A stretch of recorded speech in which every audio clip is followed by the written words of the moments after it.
그렇다는 건 아니고 일부 가정에서는 전처, 전 남편 만나는 일도 있는 일이고요.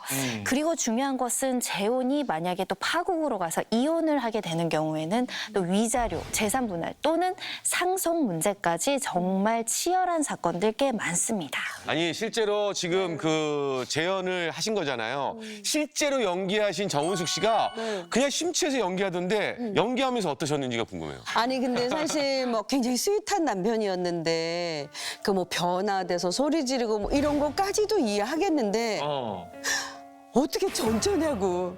그 많은 여자 놔두고 어떻게 전처냐고. 딴 여자 만나줄 줄 아니. 아침 연기가 되네요. 네. 그 억울함, 분노 정말 연기를 하지만 정말 감정몰이 완전 됐던 그런 씬이었어요.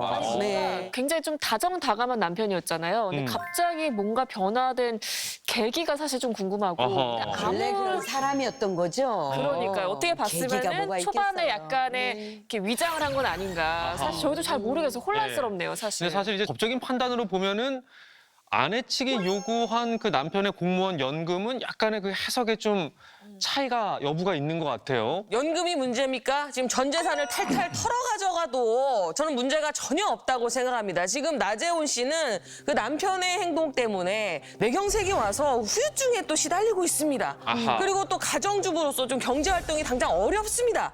이런 모든 상황을 감안할 때 모든 책임이 남편에게 있지 않습니까? 재혼을 할 때는 남편을 사랑했으니까 재혼을 했겠죠. 그러면은 그 연금까지 분할해달라고 하는 거는 그 사랑이 식었다든가 아니면 다른 이유가 있는 거지. 사랑이 식었다고요? 네. 남편분이 사랑이신 거 아닙니까? 아니죠. 술이나 뭐 이런 이유가 있으니까 또 전철을 만나는 거겠죠. 공존합니다. 남편분은 자식을 사랑하고 그리고 남편을 너무나도 사랑한 여자입니다. 그리고 어디까지 사랑했느냐? 남편의 연금까지도 사랑했다. 전 이렇게 봅니다. 판사님, 이 있습니다. 여기서 갑자기요? 네, 예. 아무리 스트레스를 받는다고 뇌졸중이 올 수 있습니까? 이거부터 좀 짚고 가야 될 것 같아요. 네, 뇌졸중은 이제 혈관이 막히면서 생기는 그 뇌경색 질환이랑요. 그다음에 혈관이 이제 터지게 돼서 생기게 되는 뇌출혈을 모두 통칭하는 단어인데요. 근데 최근 연구에서요. 뭐 가정과 직장 그리고 이제 최근 생활 스트레스가 사건이 있는 경우에 이 뇌졸중의 위험성은 17% 높아졌다고 하네요. 이 나재원 씨처럼 갑자기 스트레스로 뇌졸중이 오시잖아요. 오게 되면 기본적으로 마비 증상은 기본이죠. 근데 마비만이 아니라 시력을 잃을 수도 있고요. 치매가 올 수도 있고요. 그리고 죄송한 말씀이지만 사망에도 이를 수가 있습니다. 그러니까 이런 스트레스는요. 보통 스트레스가 아니잖아요.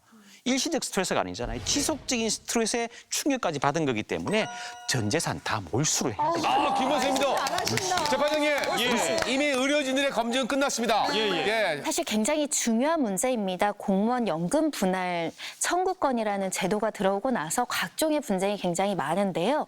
가장 중요한 것, 법의 요건이 정해졌고요. 혼인 기간이 몇 년인지 굉장히 중요합니다. 몇 년? 혹시 몇 년이죠? 알기로는 2, 3년 정도예요. 3년?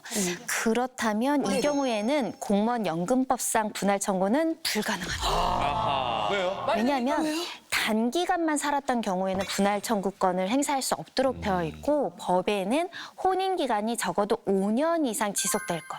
5년을 살았다고 하더라도 중간에 가출해서 별거하는 기간도 있을 수 있잖아요. 이거를 빼고도 5년이 돼야 분할 청구를 할 수 있게끔 규정되어 있습니다. 아니 이거 잔인합니다. 어떻게 단기 결혼 생활이 3년입니까? 3년 엄청 깁니다. 아니 자, 3년을 자. 30년 같이 살았다니까요. 그러니까, 예, 말도 안 돼요. 안타깝지만 예. 기분 좋은 법정 본재판관은 첫 번째 판결을 내리도록 하겠습니다. 정말 안타깝지만 공무원 연금 분할될 수 없다.